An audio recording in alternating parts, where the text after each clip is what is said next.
Hi, I'm Alejandro Sánchez de Miguel, and I'm part of the board of directors of the International Dark Sky Association, and also I'm researcher in light pollution.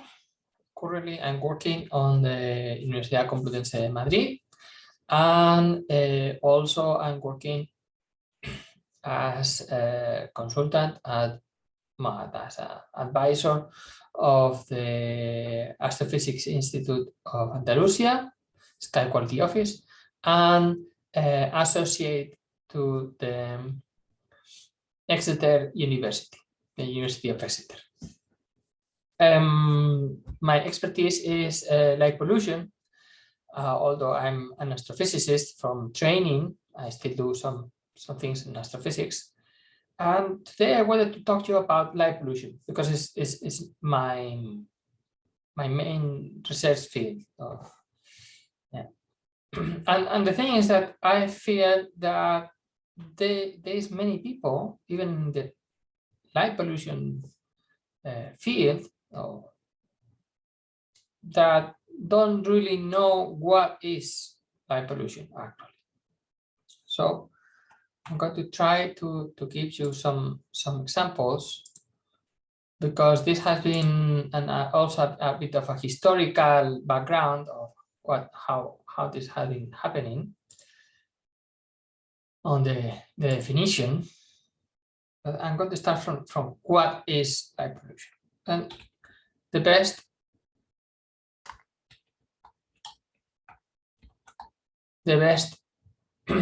is go to what is pollution. Yeah. And the UN 1979 Convention on Long-Range and Transboundary Air Pollution defines air pollution as air pollution means the introduction by man directly or indirectly of substances or energy into the air, resulting in deleterious effects such a nature or endangerment of human health, harm living resources and ecosystems and material property, and impair or interfere with amenities or legitimate use of the environment. And air pollutants should be construed accordingly. Okay, so basically air pollution is anything that us humans, not the nature, introduce in directly or indirectly into the air. And the key thing here is substances or energy. So energy is a pollutant, can be a pollutant. For example, noise. Noise is a pollution of the air. Radioactivity is a pollution of the air. And light at night is a pollution of the air. Why light during the day is not pollution? Because light during the day usually don't interfere with ecosystems. Maybe extremely high intensities of light on some places like solar panel concentration solar panels can be considered light pollution, maybe, but usually during the day, well, actually we don't need light. Maybe in interiors a little bit, but outdoor we don't need it. Indoor lighting at night is not light pollution because don't interfere in principle with the ecosystems and don't produce any harm except for the human health. So on that can be considered light pollution. On the ecosystems, not, except for the light that goes out through the windows. That's why one of the very first things that we can do to limit our light pollution is actually use shutters and blinds to avoid our interior lighting goes out. The other topic here is all outdoor lighting is light pollution. Well, in principle would be, because right now we know endangerment and harms into the ecosystems at extremely low levels of light pollution. For example, 250 kilometers from the city of New York, we know that birds are attracted to the sky glow produced by the city of New York. So at the point, at that location, maybe the light pollution even would be difficult to measure with many devices. But as soon as the light pollution in the horizon is enough for the birds to be attracted to there, it's light pollution. And there is many effects. I'm not going to go in depth on all the effects that light pollution produce. I put a link to some article in the description of this video, but it's pretty straightforward. The other problem is historically have been many other definitions of light pollution. And go to Wikipedia.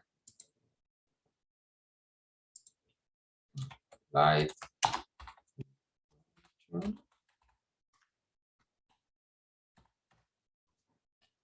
I'm going to share my screen.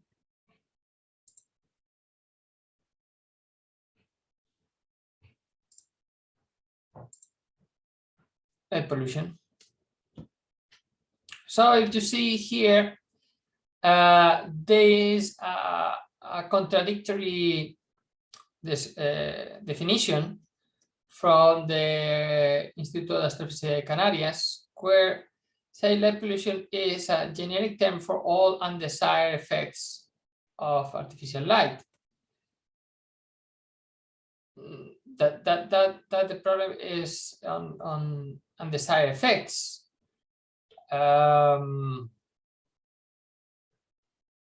Yeah, it's a bit here in the Wikipedia.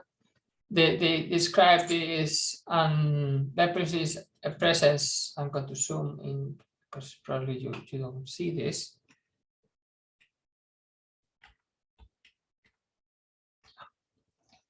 Light pollution is the presence of unwanted, inappropriate, or excessive lighting.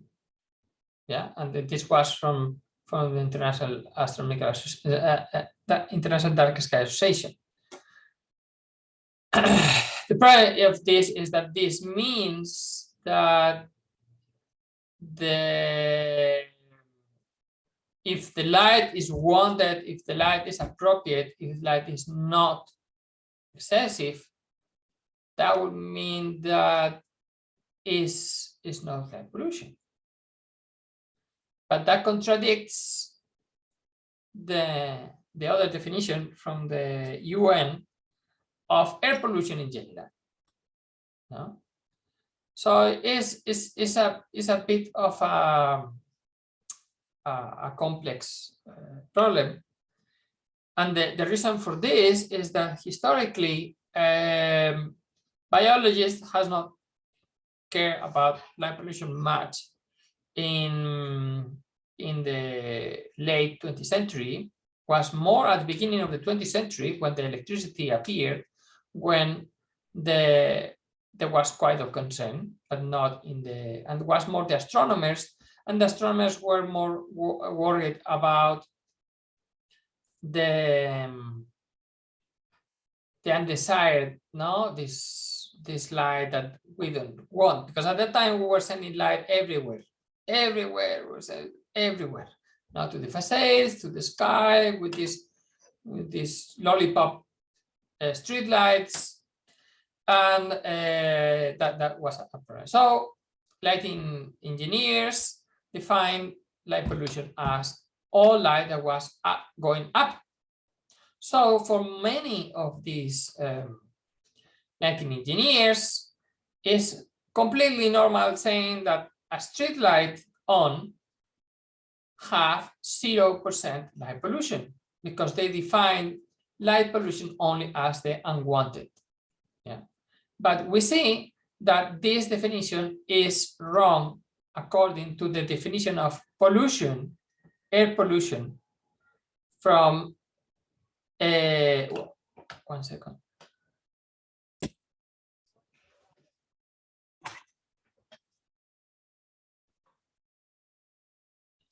Yeah, so so from the UN point of view, there is not such a thing as outdoor lighting that produce 0% light pollution. But from this engineering point of view, that exists. The problem is this comes when we go from a technical point of view, yeah, engineering point of view, because definitions don't belong only to the technicians, no, to the engineers, belongs to the city, to the people. So at the very end, the definitions is going to be what you use, and more it's important that we use light pollution for all lighting, and we define it as it is, as any other pollutant. No, first, because some of these things has legal implications. Yeah, there is a lot of regulations worldwide that say how air pollution needs to be tackled. And the UN definition, this one, I found it in a legal document from the UN. And in Spain, we have exactly the same definition, and in many countries have the same definition. How this is going to impact? Now, the problem is that if we define air pollution, light pollution, as just a kind of the particular kind of pollution, the air pollution that is made of artificial light in the visible range that we can see, that means that we will need to take action and limit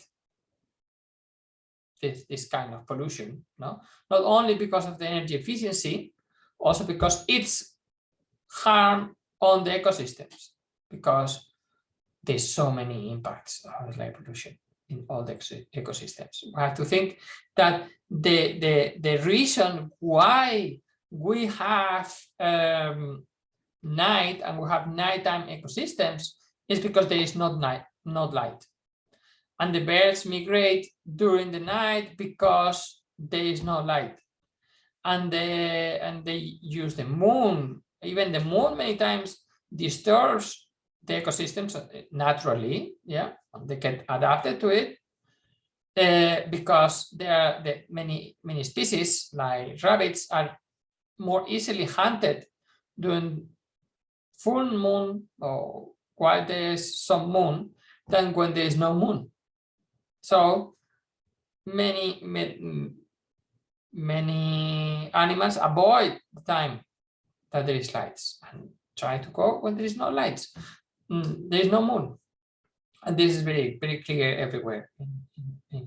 Everywhere, no? We are not going to stop using artificial light because we need it to make activity during the night. But if we consider this as a pollution, yeah, regular pollution, we have to start putting limits on the amount of pollution that we are generating. If we consider this only that only the unwanted light is light pollution, or in that case, the only thing that we need to take care is that we don't send light where we don't want it. Yeah. What's the issue here? The issue here is that you might want to lit a place with 500 lux, like a stadium, and then Okay, you leave the stadium, great. And but that light go up, but all the light is going where you want. Yeah, so it's zero pollution, but all the reflected light from the ground is going to outside. So yeah, but you cannot avoid that unless you put a roof.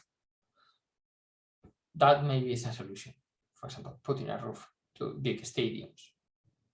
But if we consider air pollution, no. So it is a solution. But if you consider light pollution as just unwanted lighting, oh, no, I wanted all this light going to the ground. Yeah. No, I don't want to be reflected. Yeah, maybe that is light pollution anyway, but not for the definition. So for these street lights designers that say, oh, but I cannot do less. No, and no, the installation is as efficient as can be. No, because you can avoid reflecting that by putting a roof to a stadium. No, it's happening in a lot of stadiums, big stadiums right now.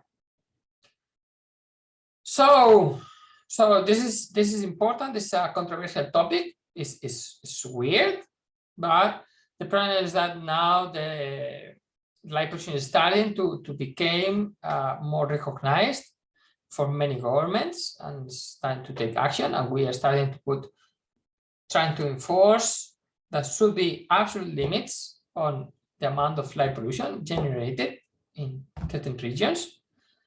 And this scares the industry because the industry right now only can expand by replacing what they do and putting more surface illuminated. In my opinion, this is just naive from the industry. They really right now with the technology that we have, they can actually lit more area with no problem. The only problem is that what they have to do is turn off the areas that are not being used. And right now, many cities, many towns, after midnight, there's no one there. And probably it would be a surprise for you, but in France, 13,000 municipalities turn off totally or partially part of their lighting just for energy savings and really reduce light pollution. Well, I hope this quick talk could help you to understand what is light pollution or lighting. And other day, maybe if I see that this video is seen by some people, maybe I will give more feedback. Having a pleasure. I hope you like this and let me know. Oh, by the way, this photo I have here is an ISS picture of Milan, taken from the International Space Station. This is not the one that Samantha Cristoforetti took a few years ago, but it's similar to it. This is, I think, more recent. But you see, the difference on the sodium lights around the orange lights, the sodium lights, and the LEDs that the city of Milan decided to put for 4,000 K. And well, happy to see you. And if you like this video, whatever, put a comment, and we'll see if I do any other videos.